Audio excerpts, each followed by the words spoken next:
first tonight, let's talk about the dramatic scenes in the Oval Office on Friday. Now, the media's trying to turn this into a question of Donald Trump abandoning his allies, and they're asking if Australia needs to be worried. But that's not what's unfolding here. There is no suggestion at all that Trump is abandoning America's leadership role, particularly in our region in the Pacific. This is a simplistic take that's not based in reality. The reality is Trump was trying to end the Russian invasion of Ukraine, and his mission, which is very personal to his own legacy as president, was then derailed by both JD Vance and Zelensky himself. JD Vance has a dangerous isolationist view of the world and didn't hold back from insulting Zelensky, while the Ukrainian president has now 3 times refused to sign the minerals deal that everyone understands is the gateway to an American security agreement. Now, one of Donald Trump's central campaign pledges was to end the Ukraine-Russia war. He sees his role currently as one of a mediator, trying to broker peace in a war that he believes never should have started. Well, if I didn't align myself with both of them, you'd never have a deal.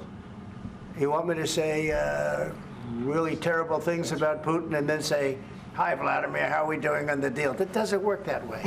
I'm not aligned with Putin. I'm not aligned with anybody. I'm aligned with the United States of America. We all know Russia is a murderous dictatorship. It kills more journalists than anywhere else in the world.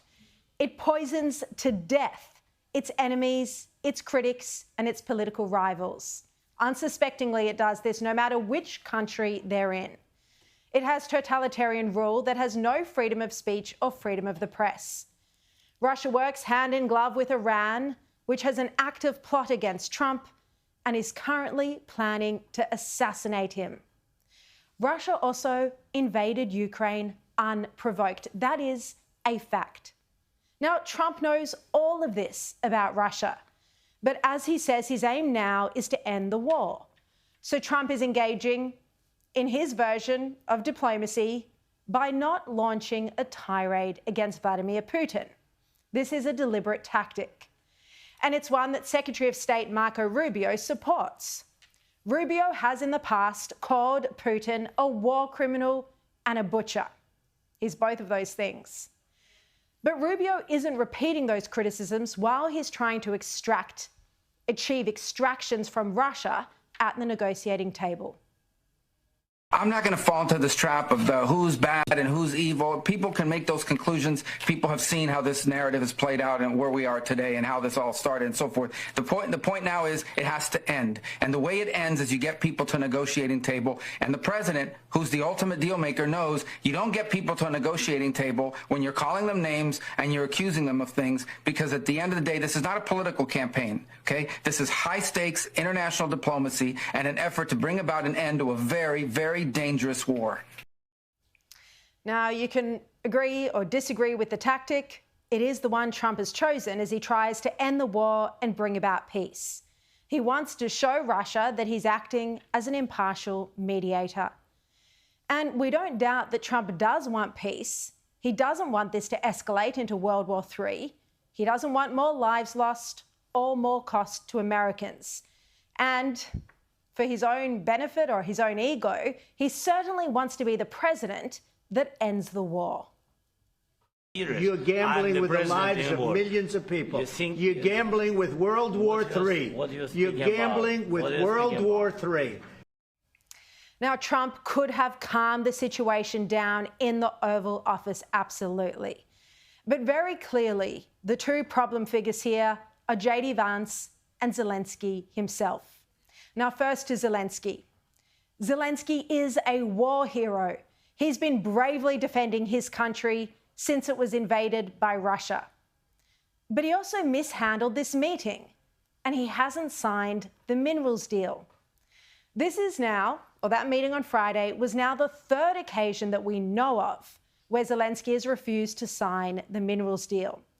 And it's not clear what his concerns are with the deal or why he isn't signing it. The minerals deal is seen by many as a backdoor for an American security agreement, a gateway for American presence in Ukraine.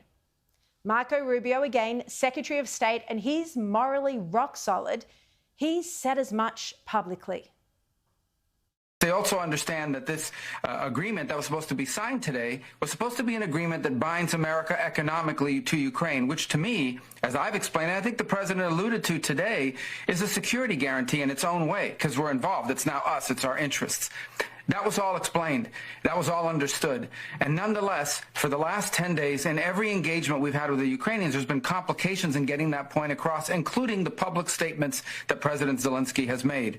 But they insisted on coming to D.C. This agreement could have been signed 5 days ago, but they insisted on coming to Washington. And there was and should have been a very clear understanding. Don't come here and create a scenario where you're going to start lecturing us about how diplomacy isn't going to work. President Zelensky took it in that direction, and it ended in a predictable outcome as a result. It's unfortunate. That wasn't supposed to be this way, but that's the path he chose. And I think, frankly, sends his country backwards in regards to achieving peace. The White House Oval Office meeting was meant to be about signing the minerals deal, not relitigating an argument that a diplomatic solution can't work. Now, Marco Rubio is a strong supporter of Ukraine, but he's now questioning Zelensky's aim. He's asking why Zelensky undermined the first step of a peace deal. And he basically accused Zelensky of self-sabotage. So you start to perceive that maybe Zelensky doesn't want a peace deal. He says he does, but maybe he doesn't. And that active, open undermining of efforts to bring about peace is deeply frustrating for everyone who's been involved in communications with them leading up to today. Now, that mention there of communications ahead of the meeting on Friday, it seems that Zelensky did the precise opposite of what Trump's advisors suggested to him. We've seen reports that US senators warned Zelensky not to be emotional or confrontational with Trump in the meeting. One of them, Lindsey Graham, told the New York Times, and I'm quoting, "Don't take the bait."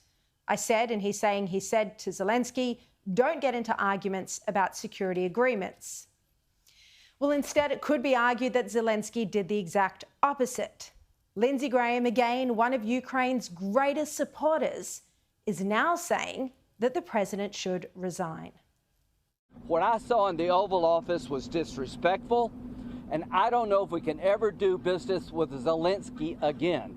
I think most Americans saw a guy that they would not want to go in business with. The way he handled the meeting, the way he confronted the president was just over the top. He either needs to resign and send somebody over that we can do business with, or he needs to change.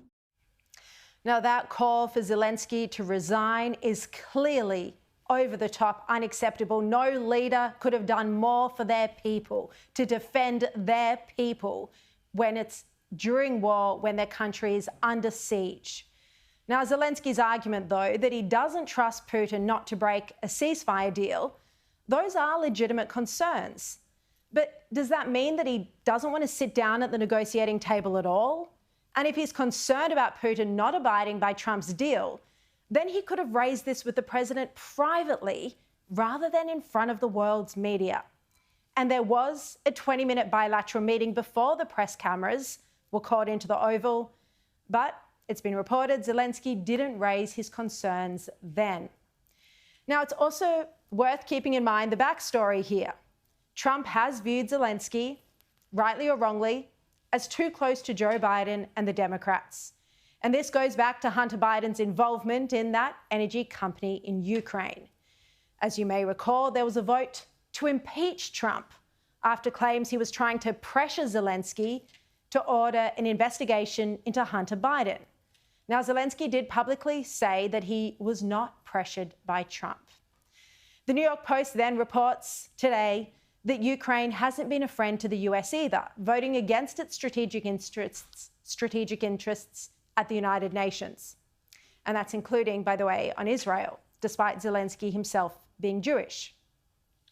But let's turn to JD Vance now, because what we saw from the vice president was someone who was clearly a childish agitator and aggressor, and he poses a major problem going forward. In fact, in my view, JD Vance should never have been made vice president. This debacle has exposed JD Vance as not up to the job of VP or a future president, and that's a role he's trying to position himself for. He was the one who was hot-headed and grew aggressive first, as you can see here.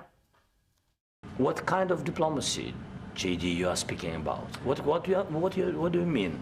I'm talking about the kind of diplomacy that's going to end the destruction of your country. Yes, but if you Mr. President, with respect, I think it's disrespectful for you to come into the Oval Office and try to litigate this in front of the American media. Right now, you guys are going around and forcing conscripts to the front lines because you have manpower problems. You should be thanking the President for trying to bring an end to this conflict. JD Vance shouldn't even have been in that meeting, given his past comments on Ukraine. Comments like this. We've spent $200 billion on Ukraine. You know what I wish Zelensky would do when he comes to the United States of America? Say thank you to the people of Pennsylvania and everybody else. Now, Vance's very presence would have been antagonistic to Zelensky. With Vance in that meeting, there was always a high risk that it would escalate into hostility. And Trump would have every reason to be pretty unhappy with the way Vance performed in the Oval and how he derailed the minerals deal. Vance didn't think twice about openly attacking a leader who is more heroic than he'll ever be, who stood up against a well-funded murderous dictatorship attacking his far smaller country, who has had to fight a war on two fronts, getting allies to support him while in combat against Russia on the front line as well. If Ukraine was led by anyone with less courage and conviction, then it may very well be Russian territory by now, as many predicted it would be at the start. And JD Vance's suggestion that Zelensky was ungrateful is simply not supported by the facts. Look at just how many times, and more than this, the Ukrainian leader has expressed his gratitude.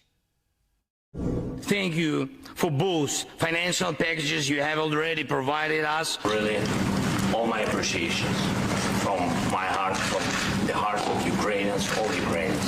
So what can I say to American people in English? My English is poor. To say all my messages and all my thanks to you. And thank you very much for supporting us, our people. Thank you, United States.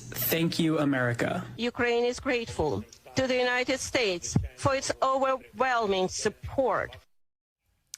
But when JD Vance continually accuses Zelensky of being ungrateful, he's doing that deliberately to paint a picture of Ukraine as sponging off America for $175 billion in US funding.